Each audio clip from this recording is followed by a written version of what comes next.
ये railway station Anand Vihar का।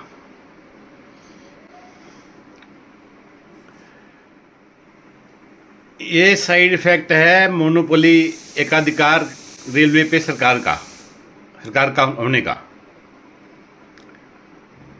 जैसे टेलीफोन सेक्टर से मोनोपोली एकाधिकार सरकार का हटा, हर गरीब के हाथ में मोबाइल फ़ोन आ गए। जैसे एयरलाइंस से, हवाई यात्रा से सरकारी मोनोपोली हटी, प्राइवेट सेक्टर आए, गरीब भी एयरप्लेन में यात्रा करने लगा।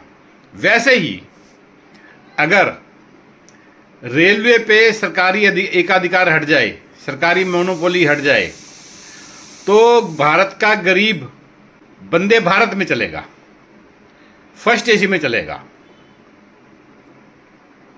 प्राइवेट सेक्टर में मतलब निजीकरण नहीं कह रहा मैं सिर्फ एकाधिकार हटाने के लिए कह रहा हूँ कि इसमें प्राइवेट सेक्टर भी आए।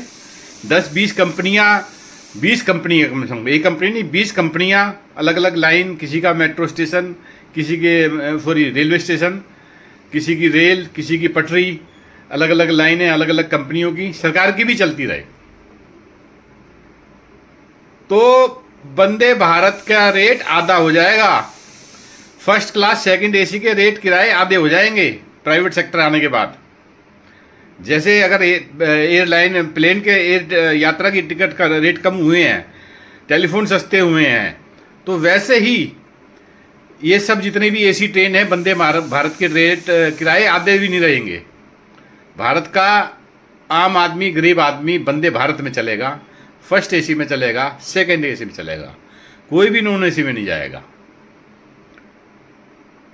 और ये भीड़ भाड़, धक्का मुक्की सब खत्म हो जाएगी, वेटिंग खत्म हो जाएगी।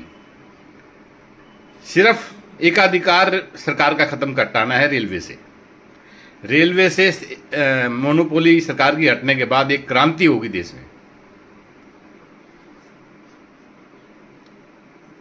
रेलवे स्टेशन में कहीं भीड़ नहीं मिलेगी आपको। डिमांड के हिसाब से प्राइवेट कंपनियां ट्रेन चला देगी। वर्तमान से 3 गुना 2.5 गुना यात्री सफ़र करेंगे। माल भाड़ा इस टाइम पूरे वर्ल्ड में इंडिया का माल भाड़ा पूरे वर्ल्ड में सबसे ज़्यादा है।